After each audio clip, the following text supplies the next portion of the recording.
Today's topic is very special. It's called Speak Better English Vertical Bar Advanced Listening and Speaking Practice for Real Conversations. Now, let me ask you a question. Have you ever studied English for years, but still felt nervous when you had to talk to a native speaker? Maybe you understand grammar and vocabulary, but when someone speaks fast, you freeze. You can't catch all the words, and your mind goes blank. If that's ever happened to you, don't worry. You're not alone. It happens to almost every English learner. The good news is you can fix this. You can train your brain to listen and respond more naturally, just like native speakers do. And that's exactly what we'll do in this lesson together. So, take a deep breath, relax your shoulders, and imagine you're sitting across from me, having a friendly conversation in English. I'll guide you step by step through real-life examples, pronunciation practice, and natural expressions that you can start using today. Let's start with something simple but powerful. Imagine you're meeting someone for the first time. You want to sound confident and friendly. Most learners say, "Hello, how are you?"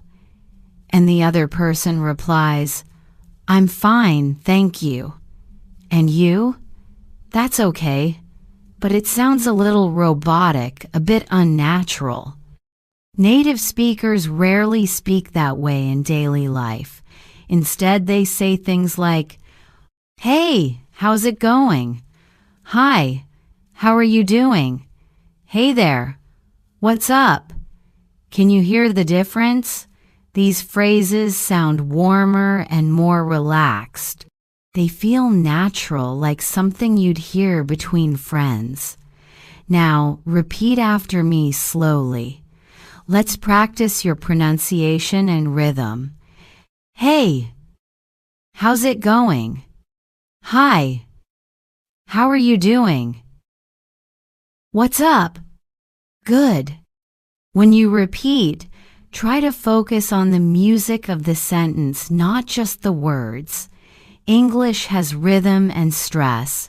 We don't pronounce every word equally. We stress the important ones. For example, how's it going? What's up? You can almost feel the bounce in your voice, right? That's what makes your English sound natural and confident. Now, let's practice how to respond. When someone asks you, "Hey, how's it going?" you can answer in different ways depending on how you feel. Let's look at some examples. "Pretty good, thanks." "Not bad. How about you?" "I'm doing great. How about yourself?" All of these sound friendly and natural. Try saying them out loud now. "Pretty good, thanks." "Not bad. How about you?" "I'm doing great." "How about yourself?" Perfect. Remember, your tone matters as much as your words. English speakers often use rising and falling tones to express emotion. Here's a fun challenge for you. Say "pretty good, thanks" 3 times, each with a slightly different feeling. First, say it cheerfully, as if you're excited to see someone. Then, say it calmly, like you're relaxed. Finally, say it a bit tired, like you've had a long day but you're okay. See how much meaning you can express just with your tone? That's what makes spoken English so alive. Now, let's go a bit deeper. When we talk to someone in real life, we don't just exchange greetings. We continue the conversation naturally. For example, "Hey, how's it going?" "Not bad. How about you?" "Good, thanks. I've been super busy with work lately." Then maybe you ask a question to keep the conversation going. "Oh, really? What kind of work do you do?" This kind of small talk is essential in English. It helps you build connections, sound polite, and keep the conversation flowing. Many learners struggle with this part. They don't know what to say after the greeting. So let's practice how to respond naturally and show interest. Let's try this short dialogue. Listen first. A. Hey there. What's up? B. Not much. Just finishing some homework. How about you? A. Same here. I've got a big test coming up. Now let's repeat it together. Ready? A. Hey there, what's up? B. Not much. Just finishing some homework. How about you? A. Same here. I've got a big test coming up. Great. That's a natural, friendly conversation between two students. Notice how short and simple the sentences are. Native speakers often use short responses and contractions, like "I've got" instead of "I have got," or "What's up" instead of "What is up." So here's a little question for you. I want you to type your answer in the comments. When someone says, "Hey, what's up?" to you, how would you reply? Think of one or two natural answers and write them below. I'll read your comments and reply to some of you personally. Now let's talk about listening. Speaking naturally is one side of the conversation, but listening well is the other. To understand fast native English, you need to train your ears and your brain. Native speakers often connect their words. For example, listen carefully. "How are you doing?" often sounds like "How ya doin'?" "What do you want to eat?" becomes "What do you want to eat?" Did you hear that blending? That's called connected speech. It's very common in natural English. Let's try to say it together slowly. How ya doing? What do you want to eat? Good job. Don't worry if it feels strange at first. The more you listen and repeat, the more natural it will become. And that's what this whole series will help you with, training your ear, your mouth, and your confidence to handle real-life English conversations. In the next part, we'll go deeper into how to sound more natural and fluent when you speak, including how to use fillers like, and actually the right way. But before you go, here's your small homework for today. Watch a short English video, maybe from a movie or a vlog, and try to notice how people greet each other. Write down at least 2 phrases you hear and bring them to the next lesson. All right, that's all for part 1. You did an amazing job today. Remember, progress takes time, but every minute you spend listening and speaking brings you closer to fluency. I'm proud of you for being here and practicing with me. Keep going, and I'll see you in part 2 of this lesson, where we'll make your English sound even more natural and confident. I'm so happy to see you here again. If you've already watched part 1, great job. You've learned how to greet people naturally and respond in real-life English. Now, in part 2, we're going to take the next step, learning how to sound more fluent, natural, and confident in conversations. If you haven't watched part 1 yet, I recommend going back to it first. It will help you understand this part even better. All right, let's begin. When we listen to native English speakers, it often feels like their sentences flow smoothly, almost like a song. They don't speak word by word, they connect ideas naturally. And one big reason they sound so natural is because they use something called fillers. Fillers are small words or sounds that people use while thinking. They help you sound relaxed and natural, not like you're reading from a textbook. For example, words like, like, actually, I mean, well, so, kind of. Let's listen to an example. A. So what do you do in your free time? B. Well, I usually read books or, hang out with friends. Did you hear how well and made the answers sound more natural? The speaker didn't rush. They sounded relaxed and confident. Now, let's practice. Repeat after me slowly. Well, I usually read books or, hang out with friends. Again, well, I usually read books or, hang out with friends. Good job. When you use fillers, make sure you don't use them too much, just enough to sound natural. Here's another example. A. How was the movie? B. It was like really interesting but kind of confusing at the same time. Notice how like and kind of help the speaker sound more expressive. It's what real people say when they're sharing opinions. Now let's break this down together. Say it after me. It was like really interesting but kind of confusing at the same time. Perfect. All right. Now let's look at intonation. This means how your voice rises and falls when you speak. English uses melody to show emotion, interest, and meaning. Listen carefully to these two sentences. I'm fine. I'm fine. Same words but very different feelings. The first one sounds flat or tired. The second one sounds happy and excited. Your voice tone can completely change what people understand.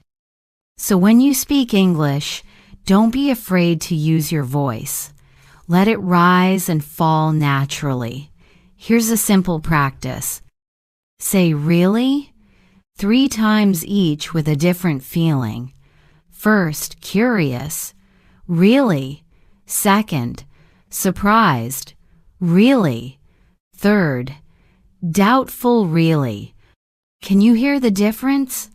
This is how you make your English sound alive. Let's continue. Now imagine this. You're having a real conversation in English. Someone asks, "So, what do you do for fun?" Most learners reply with something short, like, "I play games," or "I watch movies." That's okay, but it ends too quickly. If you want to keep the conversation going and sound more fluent, you need to expand your answer. Here's how you can do that. Give your main answer. Add a small detail or reason. Ask a question back. For example, A. So what do you do for fun? B. I love watching movies. Actually, I watch one almost every weekend. What about you? See how that sounds more complete? You gave a natural answer, added a personal detail, and then invited the other person to talk. That's how fluent speakers communicate. Now, your turn. Repeat after me. I love watching movies. Actually, I watch one almost every weekend. What about you? Good. Try changing the activity. For example, I enjoy cooking. It helps me relax after work. What about you? Or, I like going for walks. It's like the best way to clear my mind. Every time you practice, imagine you're really talking to someone. This kind of speaking habit builds real fluency. Now, let's do a short listening practice together. I'll say a short conversation twice, once slowly and once naturally. Your job is to listen carefully and try to understand every word. Ready? Slow version. A. Hey, do you want to grab some coffee later? B. Actually, I've got a meeting in an hour. Maybe after that? A. Sure. Just text me when you're done. Now, listen again, the natural, faster version. A. Do you want to grab some coffee later? B. Actually, I've got a meeting in an hour. Maybe after that? A. Sure. Just text me when you're done. Did you catch the difference? Notice how do you want to became dia wanna. This is natural spoken English. We connect words to speak faster and smoother. Let's practice saying that first line together. Do ya want to grab some coffee later? Say it again. Do ya want to grab some coffee later? Excellent. That's exactly how native speakers say it. Now, here's your mini task for today. I want you to think of one real situation where you might invite someone to do something. Maybe meet for lunch, study together, or go shopping. Write your sentence in the comments below using natural English. For example, hey, want to grab lunch later? Or, do you want to go shopping this weekend? I'll read your comments and correct them if needed. Before we finish part 2, let's quickly review what you've learned today. You learned about fillers like, well, actually, and kind of. You practiced intonation, how to make your voice sound natural and expressive. You learned how to expand your answers to sound more fluent and confident. And you started listening to real connected speech, like dia wanna. These are all essential skills for real-life conversations. Remember, don't worry about being perfect. English fluency is not about speaking fast. It's about speaking naturally with rhythm, tone, and confidence. In the next part, we'll practice how to keep a conversation going even when you don't know what to say next. You'll learn how to show interest, ask follow-up questions, and respond naturally so that your conversations never feel awkward or stop too soon. You're doing an amazing job, my dear students. Keep practicing with me every day. The more you listen and repeat, the more natural your English will become. I'm so proud of you, truly. Take a break, have a cup of water or tea, and when you're ready, join me in part 3. That's where your speaking confidence will grow even more. See you in part 3, and remember, you're not just learning English, you're learning how to connect with the world. I'm so happy you're here again, continuing your journey to speak natural, confident English. You've already learned how to greet people, use fillers, and speak with a natural tone. You're doing so well, really. You should be proud of yourself. Today, in part 3, we're going to focus on one of the most important skills in real conversations: how to keep the conversation going even when you don't know what to say next. Let me start with a question. Have you ever had a conversation in English where it suddenly went silent? Maybe you didn't know how to reply, or you ran out of ideas, and it just stopped. That's okay, it happens to everyone. But here's the good news. You can learn simple and natural ways to keep any conversation alive. You don't need to speak fast or use fancy vocabulary. You just need the right tools, and that's what we'll practice today. All right, let's get started. First, when you're talking to someone, remember this. Conversation is not only about speaking, it's also about listening. People love to feel heard. So if you want to be a good English speaker, you also need to be a good listener. Here's the first trick: show interest with small responses. These are short, natural sounds or phrases that show you're paying attention. For example, "Oh, really? Wow, that's interesting. Uh-huh. Yeah, I know what you mean. Seriously? Let's practice these together. Repeat after me slowly. Oh, really? Wow, that's interesting. Uh-huh. Yeah, I know what you mean. Seriously? Good.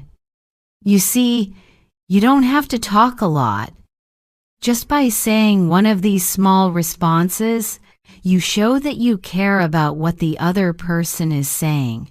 It keeps the conversation warm and flowing. Now let's listen to a short example.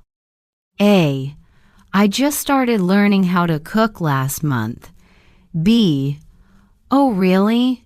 What kind of food do you like to cook? A. Mostly Italian food. I love making pasta. B. Wow, that's interesting. I've always wanted to learn that. See how natural that sounds? Person B didn't say long sentences. They just used small, kind, curious responses and asked one simple question.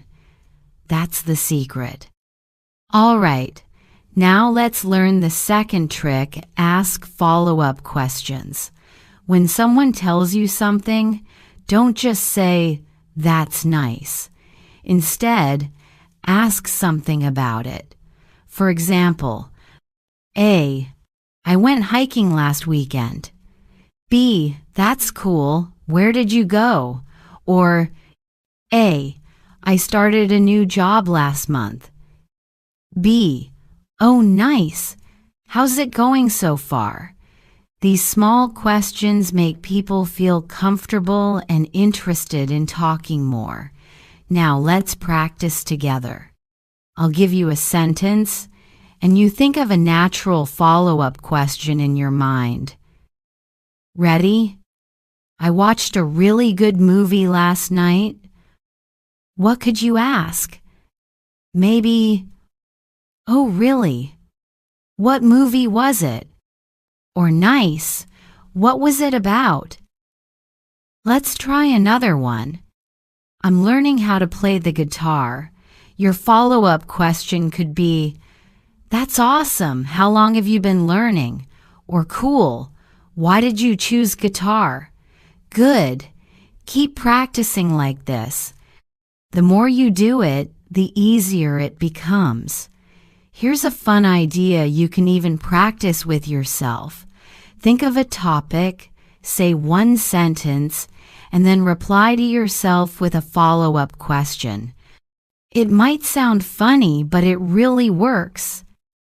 Now, let's move to the third trick. Share something about yourself. A good conversation is like a dance. Both people take turns. So after you ask a question, you can add something about yourself. For example, A. I love traveling. B. Me too.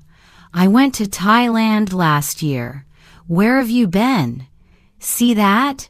You connected your experience with theirs.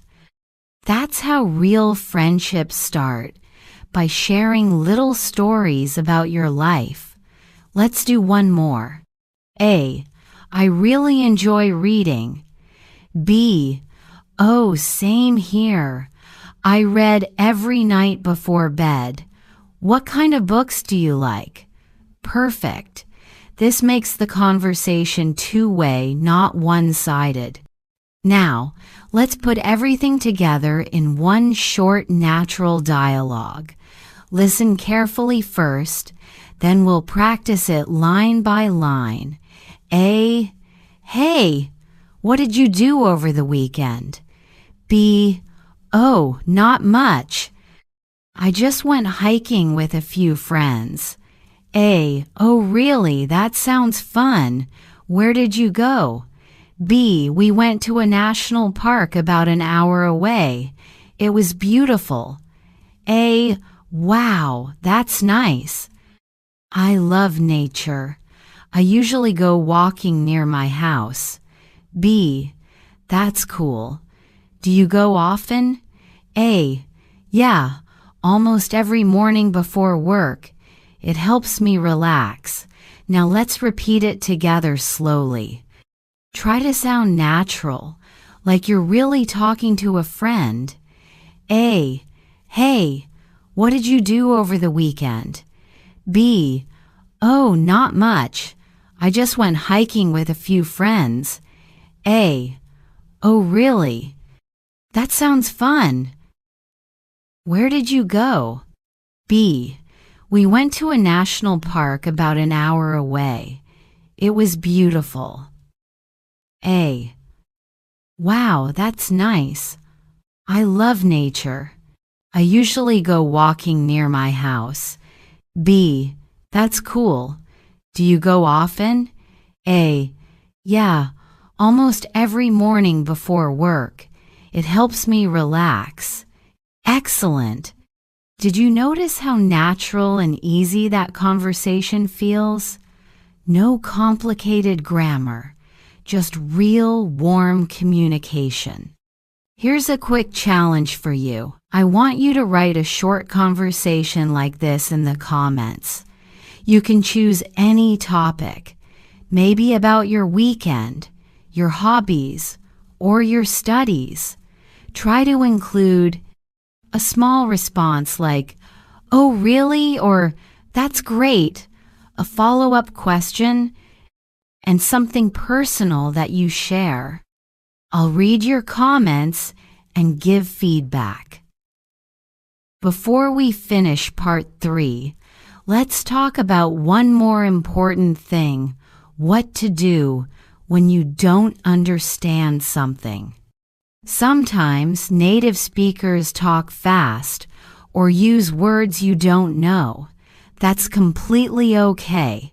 Instead of staying silent, use polite expressions to ask for clarification. Here are a few examples. Sorry, could you say that again? I didn't catch that. What did you say? Could you please repeat that more slowly? I'm not sure I understand. What do you mean by that? Repeat after me slowly. Sorry, could you say that again? I didn't catch that. What did you say? Could you please repeat that more slowly? I'm not sure I understand. What do you mean by that? Perfect. These are polite, simple, and useful in any situation. And remember, asking for repetition doesn't make you look weak. It makes you look confident, curious, and smart. All right, let's quickly review what we learned in part 3. How to use small responses to show interest. How to ask follow-up questions. How to share personal details to connect naturally. And how to ask for repetition politely when you don't understand. All of these skills are what make a real, enjoyable English conversation. In part 4, we'll go deeper. You'll learn how to express your opinions, agree or disagree politely, and sound more confident in discussions just like native speakers do. You're doing such a great job. Every part of this lesson builds on the last, so make sure to keep going. Practice speaking out loud, comment your sentences below, and keep your motivation high. Remember, English is not just about rules. It's about connection, emotion, and confidence. Take a short break, and when you're ready, join me in part 4. You're improving every single day. I'm proud of you truly. See you in the next part. I'm so happy you're here again, continuing your journey to speak better, more natural English. You've done so well so far, really. You're building strong listening, speaking, and conversation skills step by step. In part 3, we practiced how to keep a conversation going, how to respond, ask follow-up questions, and show interest naturally. Today, in part 4, we'll take things to the next level. You'll learn how to express your opinions, how to agree and disagree politely, and how to sound confident and respectful when sharing your thoughts in English. This is a very important skill because in real life, we don't always agree with everyone, and that's okay. What matters is how you express yourself. So, let's begin. First, let's start with how to share your opinion. When someone asks for your opinion, you don't have to jump straight into your answer. In English, we often use short phrases to introduce what we think. These make your speech sound smoother and more natural. For example, you can say, "I think, in my opinion, to be honest, if you ask me, I feel that." Let's practice saying these together slowly. I think, in my opinion, to be honest, if you ask me, I feel that. Perfect. Now let's use them in full sentences. I think learning English through movies is really effective. In my opinion, coffee is better than tea. To be honest, I prefer small towns to big cities. If you ask me, studying with friends is more fun. I feel that listening practice is the key to fluency. Good job. You see how natural these sound? You can use them in almost any conversation. Now let's move to the next part, how to agree politely. When you agree with someone, don't just say yes. Try using short, friendly phrases like these. "Yeah, I totally agree. That's so true."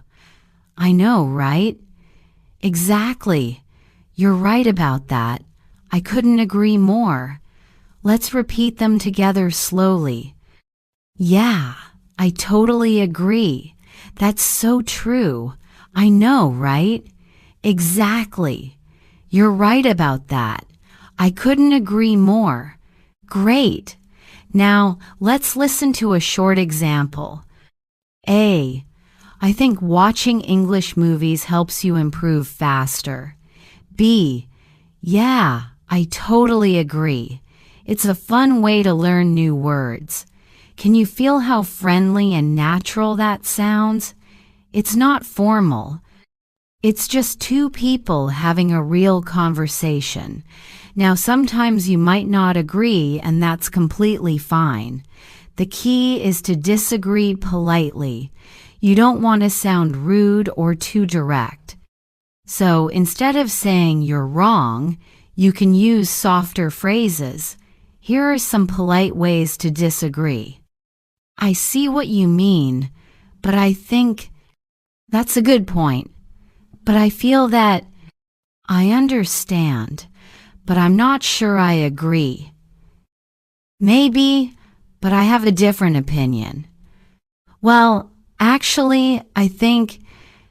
Let's practice these together. "I see what you mean, but I think." "That's a good point. But I feel that." "I understand, but I'm not sure I agree." "Maybe, but I have a different opinion."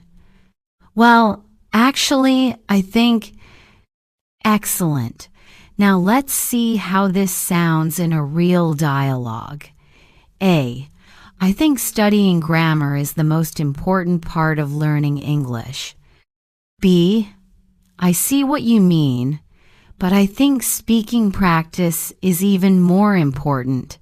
Perfect, polite, natural, respectful. Let's try another one. A. I prefer studying alone. It helps me focus. B. That's a good point, but I feel that studying with friends can be more motivating. Did you notice how both people share their opinions calmly and kindly? That's how confident speakers communicate. Now, here's a little exercise for you. I'll say a statement, and I want you to respond with either agreement or polite disagreement. Ready? Statement 1. Online classes are better than in-person classes. You could say, yeah, I totally agree. Or, I see what you mean, but I prefer learning face-to-face. Statement 2. English is harder than any other language. You could say, that's true. It can be challenging. Or, maybe, but I think it just takes practice. Statement 3. Coffee is better than tea. You could say, exactly. Or, I'm not sure I agree. I love tea. Great work. Remember in English, how you say something matters just as much as what you say. Now, let's add another layer expressing uncertainty. In real conversations, you might not always have a strong opinion. You might want to sound polite, flexible, or unsure. In that case, you can use phrases like, I'm not sure, but maybe, it depends, I guess, probably. Let's practice. I'm not sure, but I think it's going to rain. Maybe she'll come later. It depends on the situation. I guess you're right, probably, but we can check to be sure. These expressions make your English sound natural, just like how native speakers talk every day. Now, let's practice everything in a longer, realistic dialogue. Listen carefully. A. I think learning English online is better than going to school. B. I see what you mean, but I prefer learning in a classroom. I like face-to-face interaction. A. Yeah, that makes sense. But online lessons are more flexible. B. True. Maybe a mix of both is the best way. Did you hear how balanced that sounds? Neither person is arguing. They're sharing opinions, respecting each other, and keeping the conversation friendly. That's what real communication is all about. Now let's practice together. Repeat the dialogue slowly after me. A. I think learning English online is better than going to school. B. I see what you mean, but I prefer learning in a classroom. I like face-to-face interaction. A. Yeah, that makes sense, but online lessons are more flexible. B. True. Maybe a mix of both is the best way. Excellent. Here's your comment challenge for today. I want you to write one short opinion in the comments using one of these phrases. For example, I think learning English through songs is really fun. Or, to be honest, I prefer studying in the morning. Then, if you see someone else's comment, Reply to them politely, either agree or disagree using the phrases we practiced today. This way, you'll practice real English communication right here in the comments section. All right, let's review what we learned in Part 4. How to express your opinions naturally. How to agree and disagree politely. How to express uncertainty when you're not sure. And how to keep your tone friendly and confident. These skills are the foundation of good communication at school, at work, or when meeting new people. In Part 5, we'll go even further. You'll learn how to express feelings and emotions in English, how to sound more human, more real, and more connected when you speak. You're doing amazing, my dear students. Each part you complete makes your English stronger, smoother, and more confident. Keep practicing with me. Repeat, listen, and speak out loud. That's how real progress happens. I'll see you in Part 5, where we'll make your English sound even more natural and expressive. Keep going, you're doing great. I'm so proud of you for continuing this lesson series. You've already learned so much: how to greet people naturally, how to keep conversations going, how to share opinions politely, and how to agree or disagree with confidence. You're truly becoming a real English communicator, not just a learner. In today's lesson, Part 5, we're going to explore something very special: how to express feelings and emotions in English. Why is this important? Because language is not just words. It's emotion, it's tone, it's how we connect with people. When you speak English with emotion, your words become alive. People don't just understand you, they feel you. So today, we'll learn how to talk about emotions naturally, how to sound expressive, and how to make your English more human, more real, and more powerful. All right, let's begin. First, let's look at some common ways to express how you feel. We often start with the simple phrase, I feel, or I'm feeling. Let's practice. I feel happy. I'm feeling tired. I feel nervous. I'm feeling excited. Now, let's make them sound more natural, like real people say them in daily life. Instead of, I feel happy, you can say, I'm so happy today. I'm really tired after work. I'm kind of nervous about my test. I'm super excited for the weekend. Notice the difference? Adding words like so, really, kind of, super makes your sentence sound more emotional and natural. Let's repeat them together. I'm so happy today. I'm really tired after work. I'm kind of nervous about my test.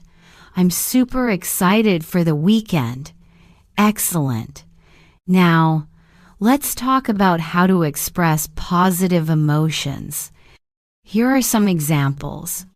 I'm excited when something good is going to happen. I'm happy when you feel joy. I'm proud of myself when you've done something good. I'm grateful when you feel thankful. I'm relaxed. It's when you feel calm. Let's repeat. I'm excited. I'm happy. I'm proud of myself. I'm grateful. I'm relaxed. Great job. Now, let's move to negative emotions. Sometimes we feel sad, worried, or upset, and that's okay. We should know how to express those feelings too. Here are some examples. I'm sad. I'm upset. I'm tired. I'm stressed out. I feel lonely. Let's say them together. I'm sad. I'm upset. I'm tired. I'm stressed out. I feel lonely. Perfect. Now let's go deeper. In real life, we often use emotional expressions.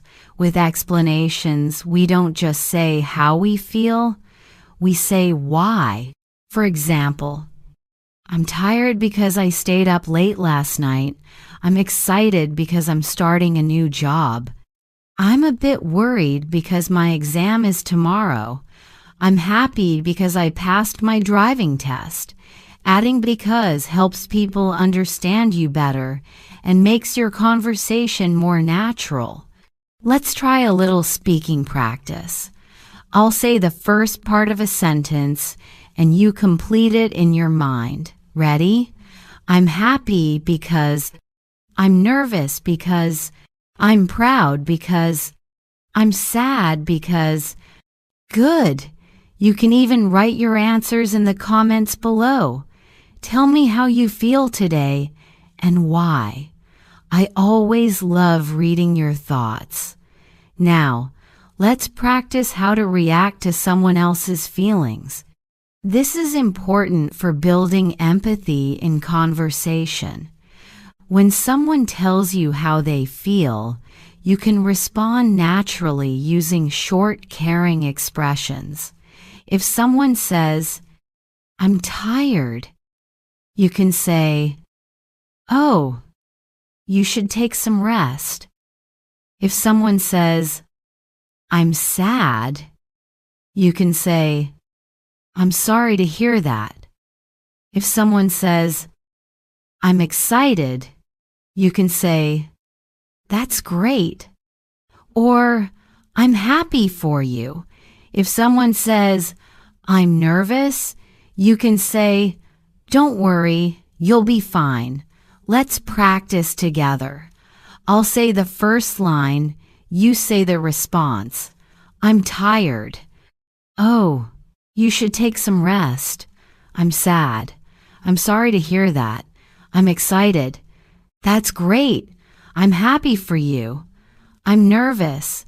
Don't worry, you'll be fine. Excellent.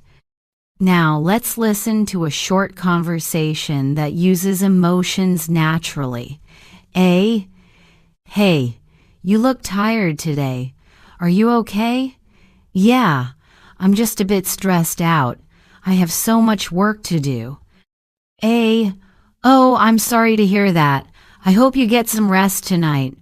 B. Thanks, I'll try. I'm just looking forward to the weekend. A. I get it.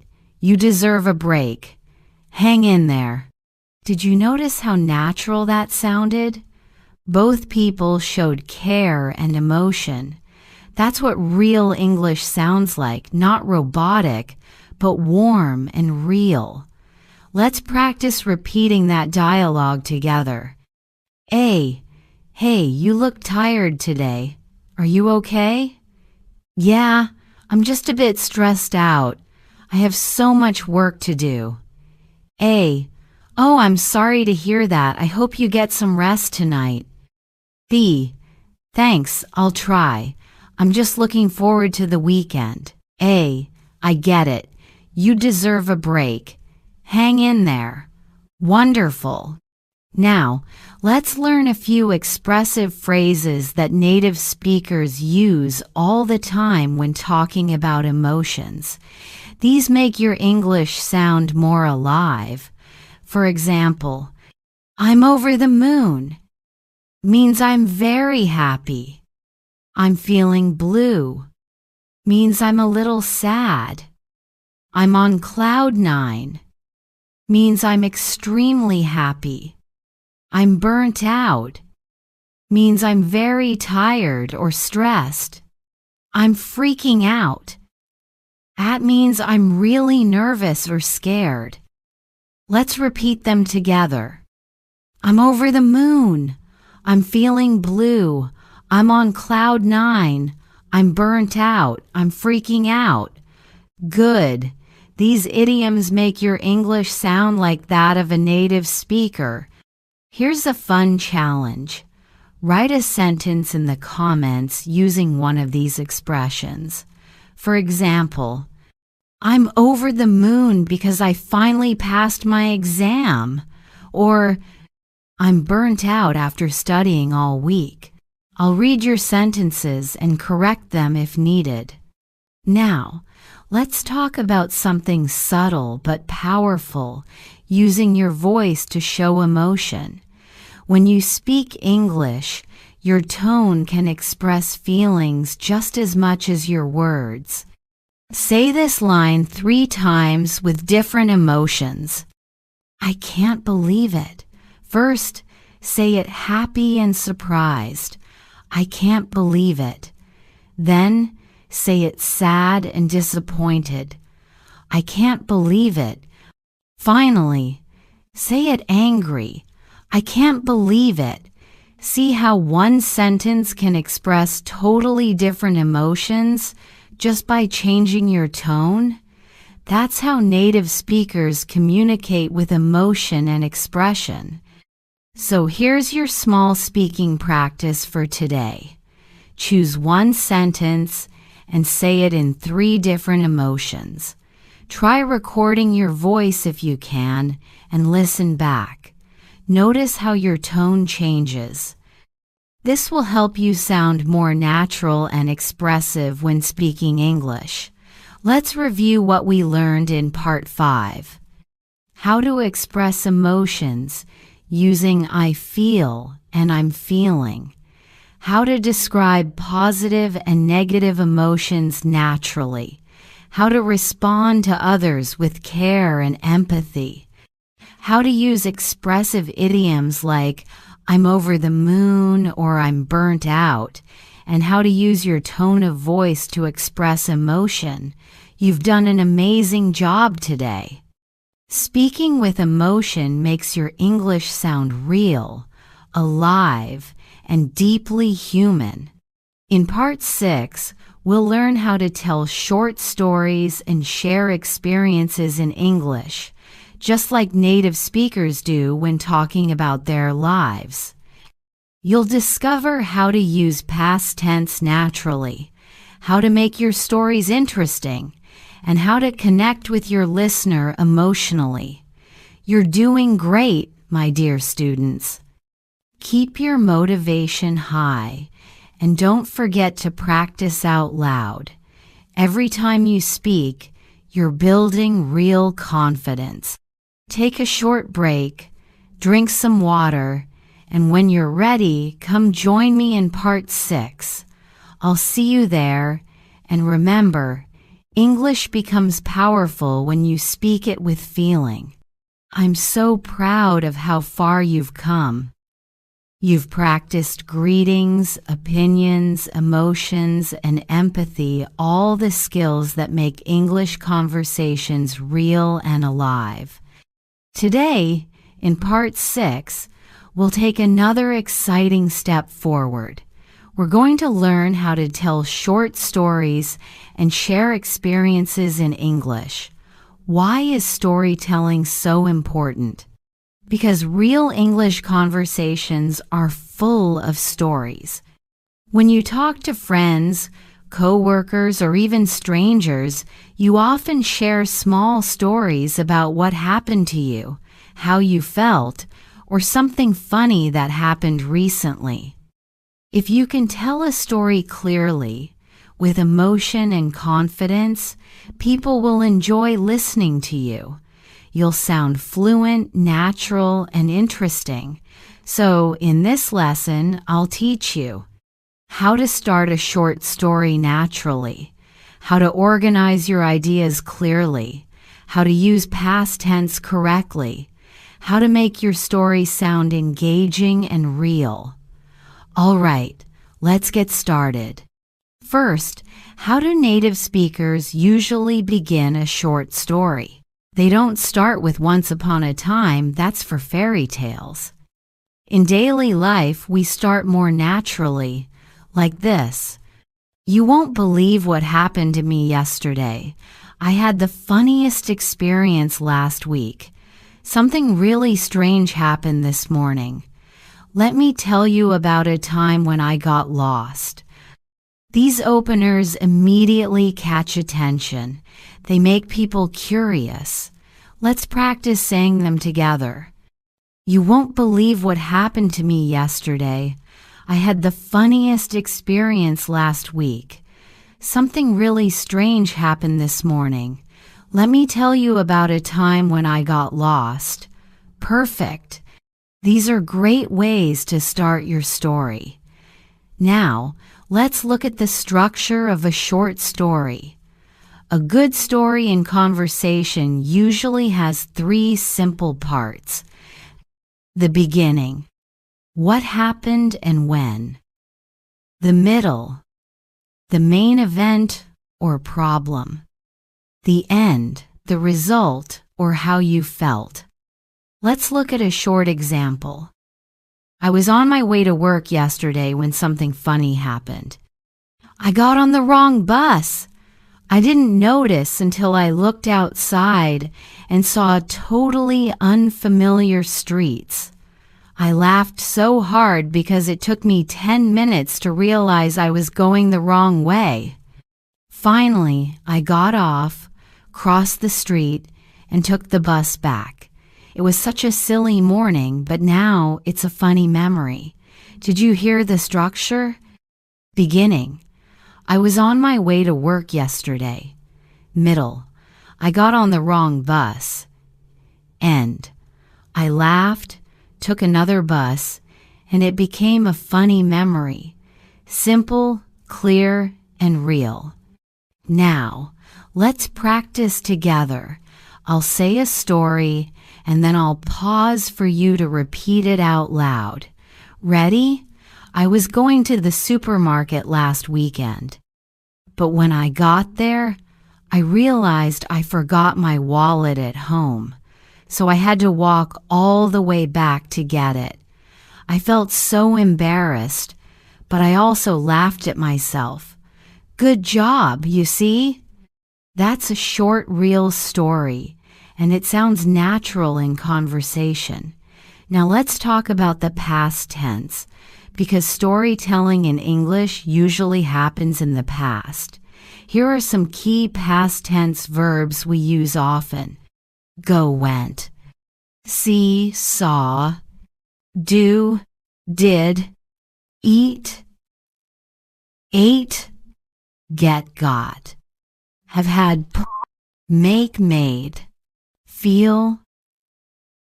Let's repeat a few examples together. I went to the park. I saw my friend. I did my homework. I ate dinner late. I got a new job. I had a great weekend. I made a mistake. I felt so happy. Nice work. Now let's listen to another short conversation between 2 people sharing experiences. A. Hey, how was your weekend? B. It was great. I went hiking with my friends. A. Oh, really? Where did you go? B. We went to Blue Hill Park. It was so beautiful. A. That sounds nice. How long did you hike? B. About 3 hours. My legs were so tired, but it was worth it. Simple, right? But this is how real people talk about their experiences every day. Now, let's repeat the dialogue together slowly. A. Hey, how was your weekend? B. It was great. I went hiking with my friends. A. Oh, really? Where did you go? We went to Blue Hill Park. It was so beautiful. A. That sounds nice. How long did you hike? B. About 3 hours. My legs were so tired, but it was worth it. Perfect. Now, here's an important tip when you tell a story. Try to use connecting words to make it flow smoothly. Some useful connecting words are first, Then, after that, finally. Let's try using them in a short story. First, I woke up late this morning. Then, I realized my phone battery was dead. After that, I rushed to get ready for work. Finally, I made it just in time. Let's repeat that story together. First, I woke up late this morning. Then, I realized my phone battery was dead. After that, I rushed to get ready for work. Finally, I made it just in time. Beautiful. Do you notice how natural and clear that sounds? These connecting words help listeners follow your story easily. Now, let's make the story sound emotional by adding expressions and feelings. First, I woke up late this morning. I couldn't believe I overslept. Then I realized my phone battery was dead. Ugh, not again. After that, I rushed to get ready for work. It was total chaos. Finally, I made it just in time. I felt so relieved. Now it sounds more like real life, right? Let's practice again, with feeling. Try saying it out loud. Make it dramatic and expressive. Remember, storytelling in English is not about being perfect. It's about sharing your experience naturally, with emotion and rhythm. Let me ask you, when was the last time something funny or surprising happened to you? Try to think of one small moment. Maybe you forgot something, got lost, or met someone interesting.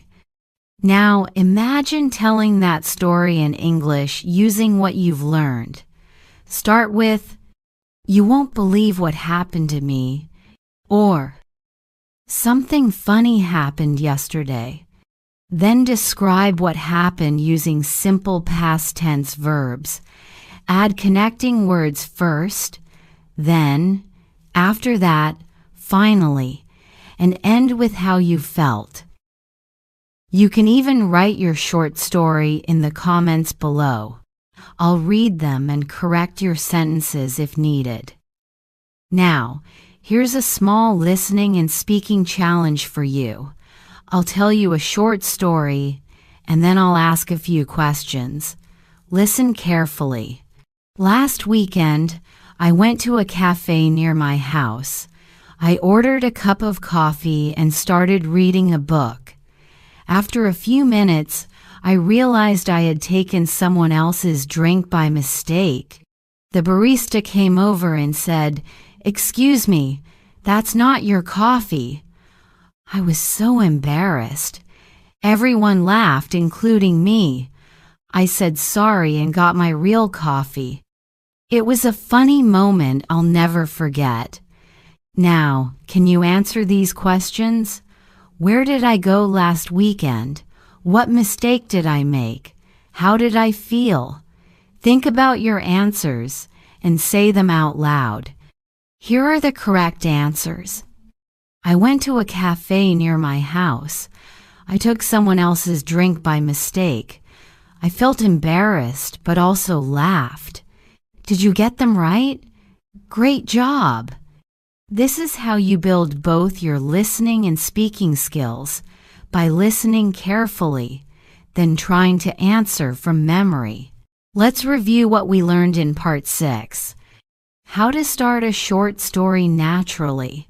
How to structure your story clearly, beginning, middle, and end. How to use the past tense correctly. How to connect ideas with words like first, then, after that, and finally. How to make your story emotional, funny, or interesting like a real conversation. You're doing so well. Every part of this series builds your confidence step by step. In Part 7, we'll learn something equally exciting: how to ask and answer deeper questions in English to make your conversations more meaningful. You'll learn how to express opinions, talk about life experiences, and connect with others on a deeper level, all in natural, fluent English. Take a short break, and when you're ready, join me in part 7. I can't wait to continue this journey with you. Keep practicing, keep smiling, and remember, your English story is just beginning, and you're doing beautifully. I'm so happy you're still here, continuing your journey to fluent, confident English. You've done amazing work so far. You've learned how to express your emotions, share your stories, and speak naturally with feeling and connection. Now, in part 7, we're going to go even deeper. Today's focus is on how to ask and answer meaningful questions in English, the kind of questions that make people open up, share more, and truly connect with you. You see, English isn't just about grammar or vocabulary, it's about people. And when you learn to ask good questions, questions that show care, curiosity, and interest, your conversations become deeper and more memorable. So today we'll learn how to ask natural, friendly questions, how to answer in a clear and expressive way, how to build longer, more interesting conversations. Let's begin. When most English learners talk, they often use very simple questions like, "How are you? What do you do? Where are you from?" Those are fine, but they can sound a little mechanical if that's all you ask. To make real, warm connections, you can ask more open, emotional questions. For example, instead of "How are you?" try "How are you feeling today?" Or "How's your day going so far?" Instead of "What do you do?" try "What do you enjoy most about your job?" Instead of "Where are you from?" try "What's your hometown like? Do you hear the difference?" These questions invite longer, deeper answers. Let's practice them together. How are you feeling today? How's your day going so far? What do you enjoy most about your job? What's your hometown like? Perfect. Now let's look at how to answer these questions naturally. When someone asks, "How are you feeling today?" instead of just saying, "I'm fine," try to add a little detail. For example, "I'm feeling great today. I finally finished my big project." Or, "I'm a bit tired, but I'm happy because I went for a morning walk." When someone asks, "What do you enjoy most about your job?" you can say, "I really enjoy working with people. Every day is different." Or, "I love the creative part. It makes me feel proud of what I do." And if someone asks, "What's your hometown like?" you could say, "It's a small, peaceful place with lots of nature." Or, "It's a busy city, full of energy and great food." See, you don't have to say a lot, just enough to make your answer feel real and personal. Now, let's look at another group of questions that start with why and how. These are powerful because they make conversations deeper. For example, why did you choose your job? How did you learn English? Why do you like traveling? How do you stay motivated? When you ask why or how, people have to explain, and that's when the conversation grows. Let's practice together. I'll ask and you answer out loud. Why are you learning English? Think about your answer, maybe to travel, study, or make new friends. How do you practice English every day? Think about your routine. Maybe you watch videos, read books, or speak with friends. Great. Now, here's a short conversation using deeper questions. Listen carefully. A. Hey, you speak English really well. How did you learn? B. Thanks. I started watching English movies when I was in high school. I also practice speaking with my friends. A. That's great. What's your favorite movie to practice with? B. Probably Forrest Gump. It has clear pronunciation and emotional scenes. A. Nice choice. I love that one too. Simple, natural, and friendly. Let's repeat it together slowly. A. Hey, you speak English really well. How did you learn? B. Thanks. I started watching English movies when I was in high school. I also practice speaking with my friends. A. That's great. What's your favorite movie to practice with? B.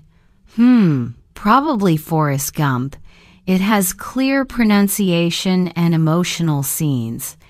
A. Nice choice. I love that one too. Wonderful.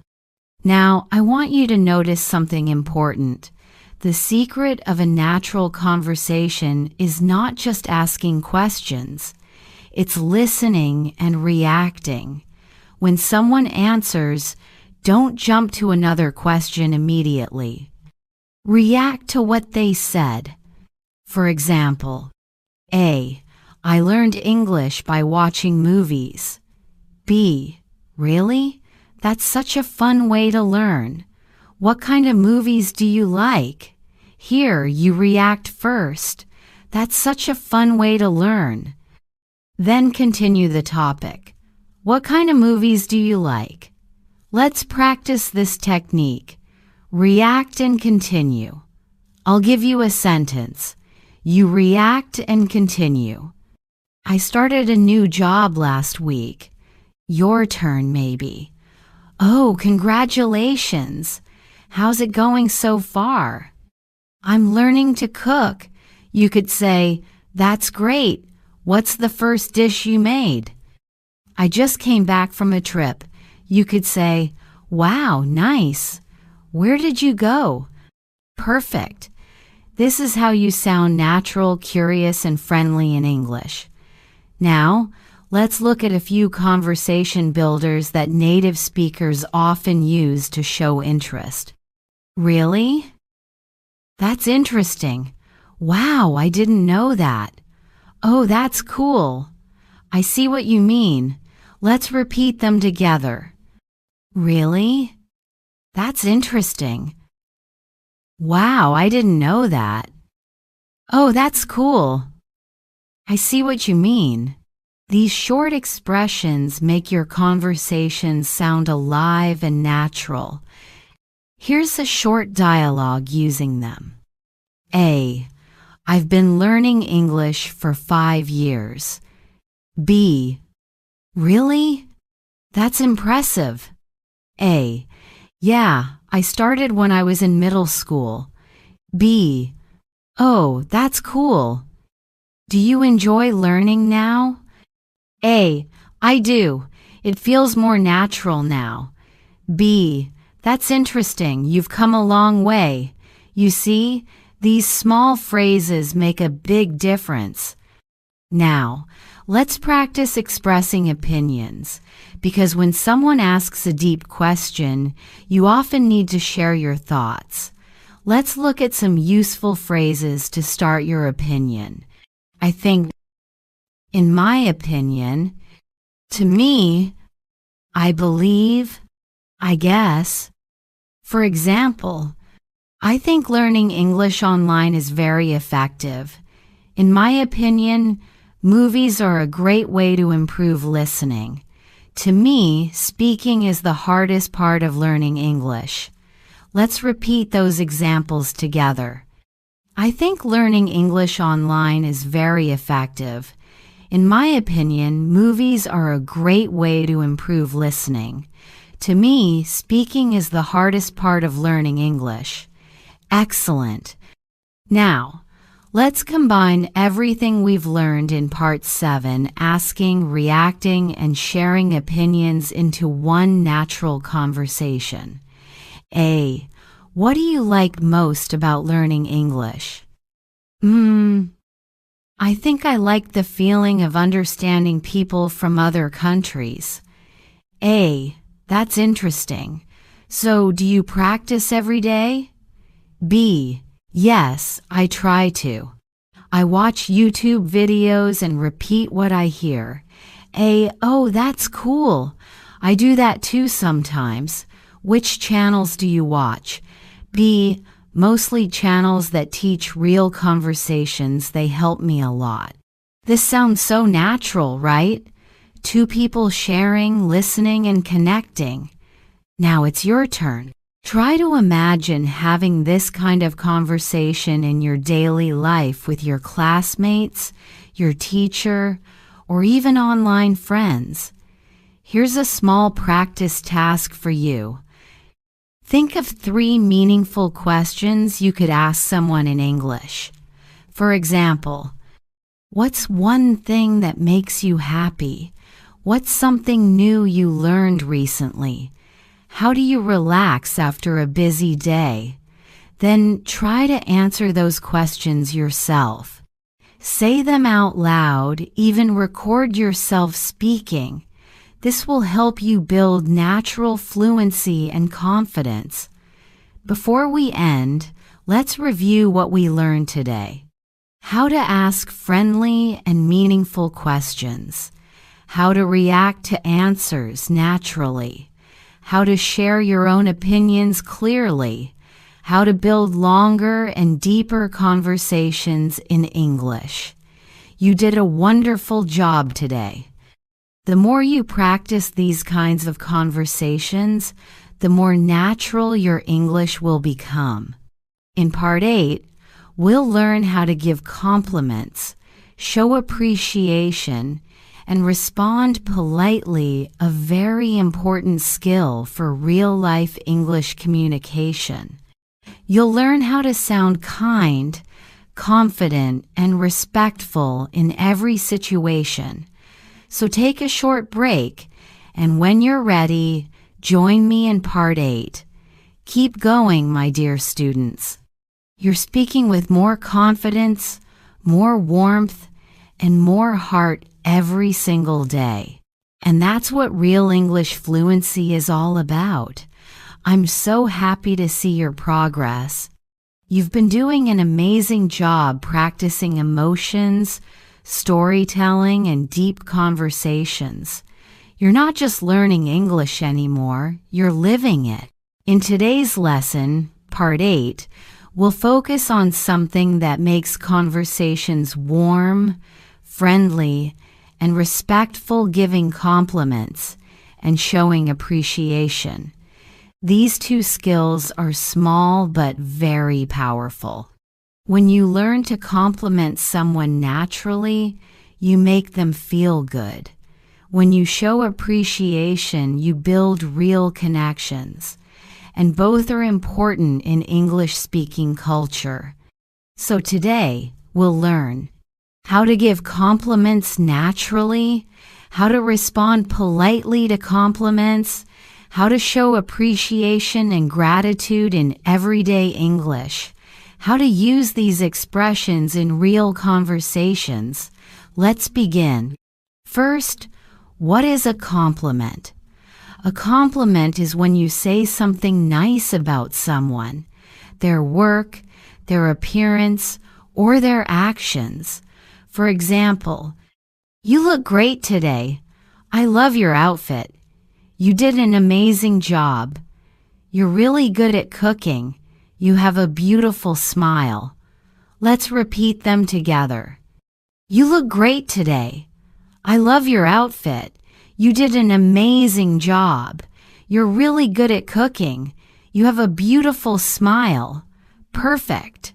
Now, in English, Compliments are very common, especially in friendly or casual situations, but it's important to sound natural, not too formal or exaggerated. For example, instead of saying, "Your English is very good," you can say, "Yeah, your English sounds really natural," or, "You speak English so clearly, I love your pronunciation." These sound warmer and more personal. Let's practice. Your English sounds really natural. You speak English so clearly, I love your pronunciation. Good job. Now, how do we respond when someone gives us a compliment? In some cultures, people feel shy or uncomfortable when they get compliments. But in English, it's polite to accept them with a smile. Here are some natural ways to respond. Thank you. Thanks, that's so kind of you. Thanks, I really appreciate that. Thanks, I worked hard on it.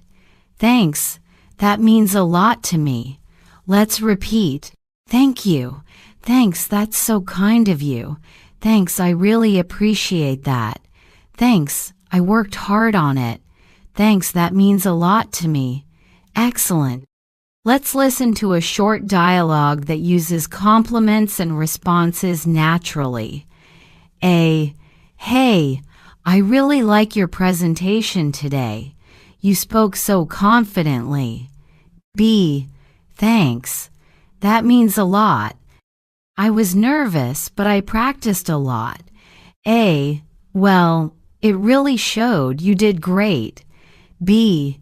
Thank you so much. I appreciate that. You see how polite and friendly that sounds? Both people sound positive and respectful. Now let's repeat the dialogue together. A. Hey, I really like your presentation today. You spoke so confidently. B. Thanks. That means a lot. I was nervous, but I practiced a lot. A. Well, it really showed. You did great. B. Thank you so much. I appreciate that. Beautiful. Now, let's talk about showing appreciation, saying thank you in different ways. In English, there are many ways to express gratitude depending on the situation. Here are some common phrases. Thank you, thanks a lot, thanks so much. I really appreciate it. That means a lot. I'm so grateful. You're the best. Let's repeat them slowly. Thank you, thanks a lot, thanks so much. I really appreciate it. That means a lot. I'm so grateful. You're the best. Good. Now, let's practice using them in short conversations. A.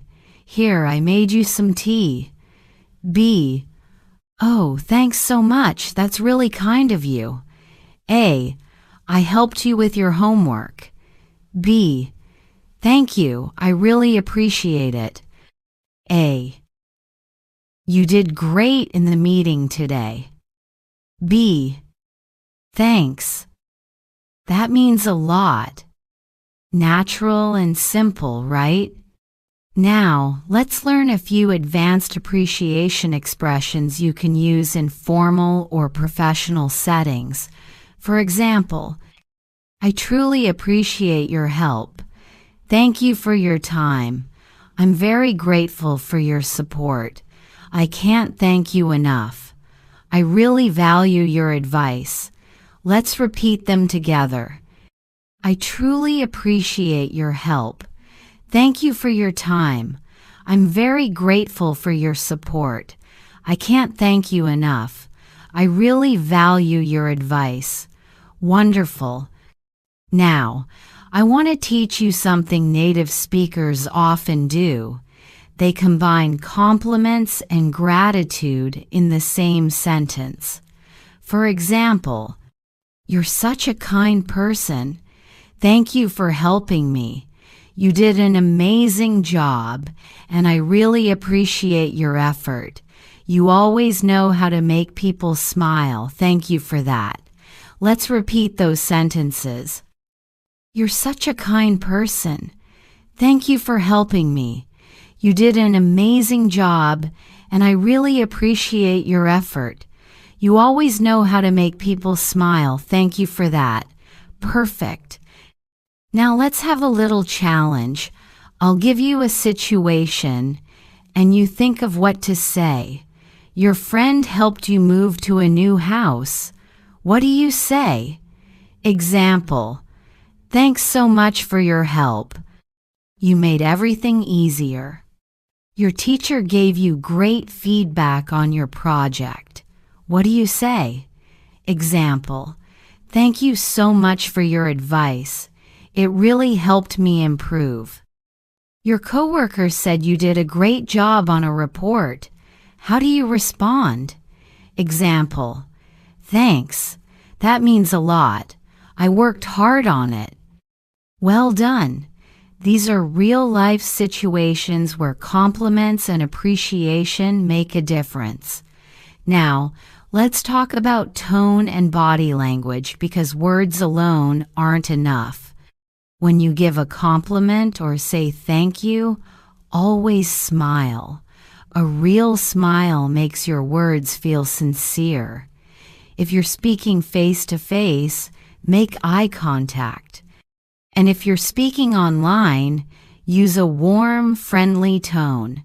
For example, say, thank you, not flat and quiet, but with energy and warmth. Smile while saying, you did an amazing job, and it instantly sounds genuine. Let's practice this feeling together.